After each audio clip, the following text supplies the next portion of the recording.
குடியரசு தின விழா நாளை மறுநாள் நடைபெற உள்ளது. இதையொட்டி நெல்லையில் பாதுகாப்பு ஏற்பாடுகள் தீவிரப்படுத்தப்பட்டுள்ளன. நெல்லையில் மாவட்ட நிர்வாகம் சார்பில் பாளை வ.உ.சி. மைதானத்தில் நடைபெற உள்ள குடியரசு தின விழா கலெக்டர் கார்த்திகேயன் தலைமையில் நடைபெறுகிறது. இதற்காக வ.உ.சி. மைதானம் போலீசாரின் கட்டுப்பாட்டுக்குள் கொண்டு வரப்பட்டுள்ளது.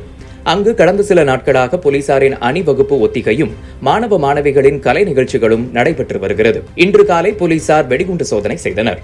மாவட்டத்தில் போலீஸ் சூப்பரண்ட் சிலம்பரசன் உத்தரவின் பேரில் பொதுமக்கள் அதிகம் கூடும் இடங்களான கோவில்கள், பேருந்து நிலையங்கள், ரயில் நிலையங்கள் உள்ளிட்ட இடங்களில் போலீசார் பாதுகாப்பு பணியில் ஈடுபடுத்தப்பட்டு உள்ளனர். மாவட்டம் முழுவதும் சுமார் 1500 போலீசார் பாதுகாப்பில் ஈடுபட்டுள்ளனர். மகேந்திரகிரி இஸ்ரோ மையம், கூடங்குளம் அணுமின் நிலையம், வடக்கு விஜயநாராயணம் கப்பற்படை தளம் உள்ளிட்ட இடங்கள் தீவிரமாக கண்காணிக்கப்பட்டு வருகிறது.